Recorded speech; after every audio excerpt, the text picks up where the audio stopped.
Ain't nobody's running, ain't nobody's hiding, nobody's ducking. I mean, Crawford's going to be right there, ready to trade blows with Canelo Alvarez. Why did you use that word war? Why are you feeling the list and ask me about tactical advantages?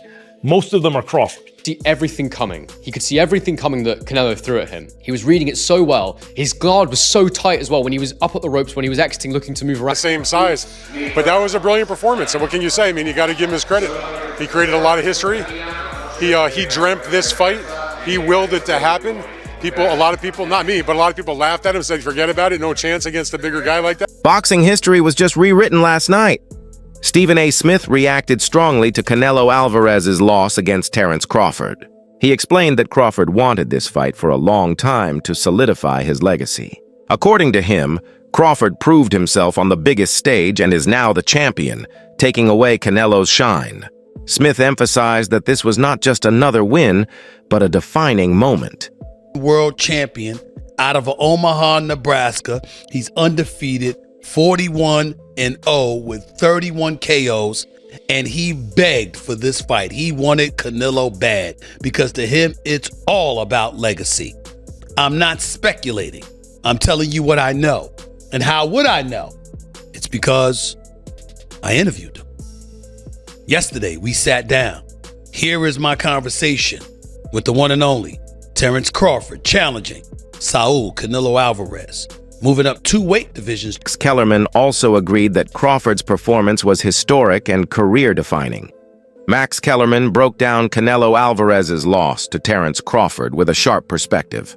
He compared the challenge to moving up multiple weight classes and facing a dangerous opponent who can drag you into a real dogfight for the first time in your career. Kellerman noted that fighters with true confidence seek out tough opposition without worrying about size, speed, or power. He highlighted how Crawford carried that fearless mindset, reminding everyone that for years, no fighter openly called out Bud.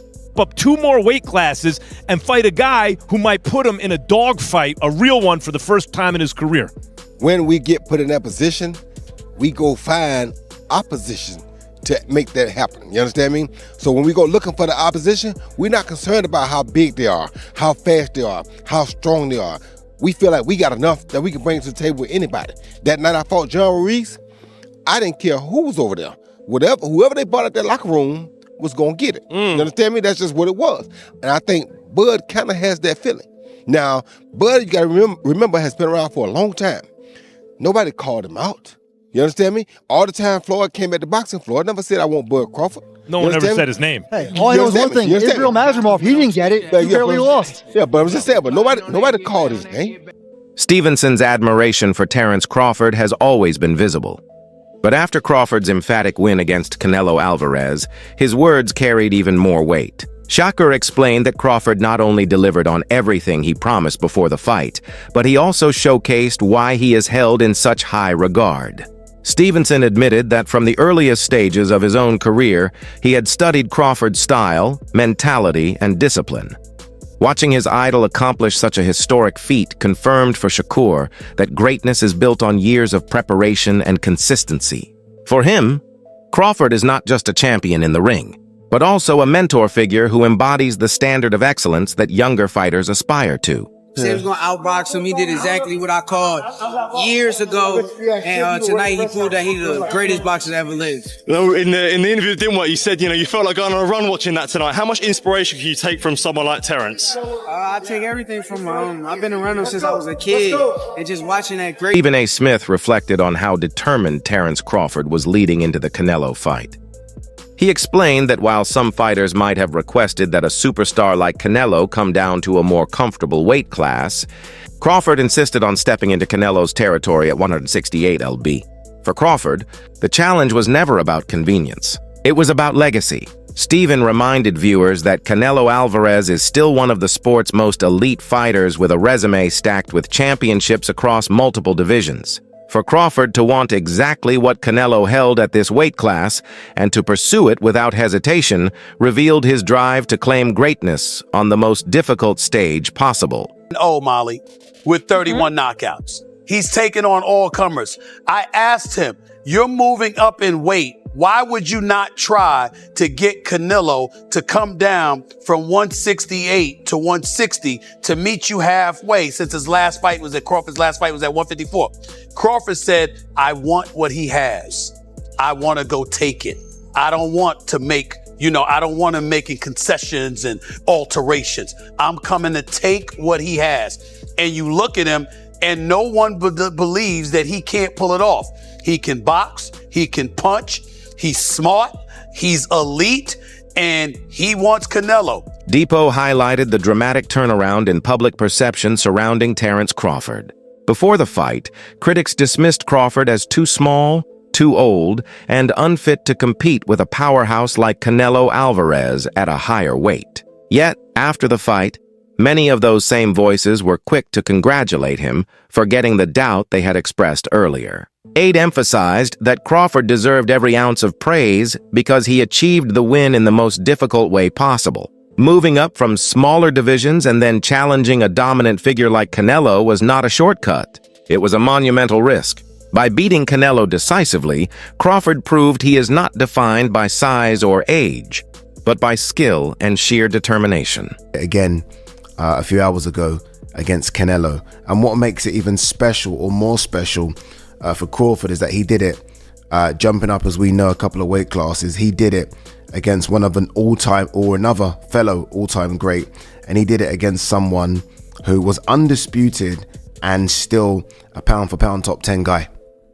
That's what Crawford did, people. So, all those things people were saying in the lead up to this fight, Canelo's going to be too strong, Canelo's too experienced, Crawford's going to be 38, all that. You have to remember all of that when you give Crawford his flowers.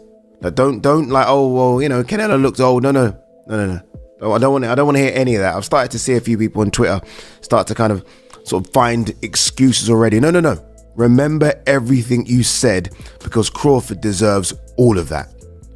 All of that. Crawford was incredible. Honestly, in the pocket, he was at times showing Canelo, no, I'm stronger than you. I'm going to bully you.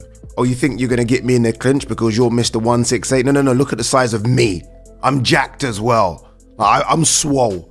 And he was moving Canelo around. So by doing that, he got his respect. He didn't switch to orthodox once, stayed in the southpaw stance because he realized early, oh, Canelo don't like this. Canelo does not like this southpaw stance. Canelo's tripping over himself. I'm going to stay here. I'm not going to switch it. No, I like this work. I'm going to stay here. On the ropes, it's like, okay, come in. Because when you come in, I've got that as well. And I can hurt you as well. Spinning off the ropes. His jab was fantastic. They put up the jab numbers. He was out jabbing Canelo. It was almost like 10-1. Maybe even 20-1. It was fantastic. And when he needed to land those power shots, he was landing those power shots. It was Wade Concept Analyst offered an important perspective by shutting down the narrative that Canelo's loss could be dismissed as the decline of a fading champion. He pointed out that Crawford is actually older than Canelo, which means age cannot be used as an excuse for Alvarez's defeat. Moreover, Canelo entered the ring with clear advantages in weight, power, and comfort in the division. Despite all of this, he was still beaten by Crawford. UDE's argument was that this victory was not about Canelo being past his prime, but about Crawford elevating himself to another level entirely. By dismantling the excuses, he reinforced that Crawford's win was authentic, legitimate, and historic. More fundamentally sound. While Canelo, even when he was able to get to range, which wasn't a lot, it wasn't often, he was having a hard time landing clean because everything was super wide and out here and to the body out there. And Crawford would either circle out to that same side, to Canelo's lead hand side. He would circle away because Canelo would step straight to Crawford and chase him and not necessarily cut him off. And even when he threw that hook, I was looking for the hook from Canelo, right hand as he stepped through, right? Corral with the lead hand, bang the right hand because you're fighting a southpaw. So yeah, your jab may not be as effective in landing and managing distance and all those things, even though for Terence it kind of was. For Canelo, I was expecting a lot more of that right hand down the middle and over the top, and him jabbing his way, feint jab right hand, and then that lead hook that I thought he would be able to corral Crawford, because Crawford did want to move away from Canelo. He did. He wanted to move away from that power hand. Smart to do. Canelo never took that extra step to step outside of Crawford's lead foot. Again, that orthodox southpaw matchup, it's always going to be a battle of that lead foot. He never took that next step to get outside of that lead foot and then step through Crawford, step to his left where Crawford was going and land his right hand. He just felt like he was falling off to his right with his right hand, and once he fell off to his right after he threw the right hand, there was no follow-ups because he was off balance and Crawford was out the gate and circling back to reset the action. This was a masterful display from Terence Crawford. And again, I looked at this fight, and I don't want to do the thing where I said, oh, Canelo's washed, he's over the top, he's old. Terence Crawford's older than Canelo. Is he as weathered as far as fights are concerned? No. But you can only do one thing when talking about this fight, and that is give credit to Terence Crawford. If you want to say Canelo looked old, that's fine. That's on you. I'm not. Crawford's longtime trainer, Brian Bo McMcIntyre, closed the discussion with an emotional statement about his fighter's legacy. He declared that he has always known Terence Crawford to be the greatest of all time, and this victory only confirmed it for the rest of the world. Bolmack emphasized that while Crawford deserves a break after such an intense journey, retirement is not yet on the table. Instead, Crawford will take time to rest and recover before deciding his next step. For Bolmack, the important thing is that the world now recognizes the greatness he has witnessed for years in the gym.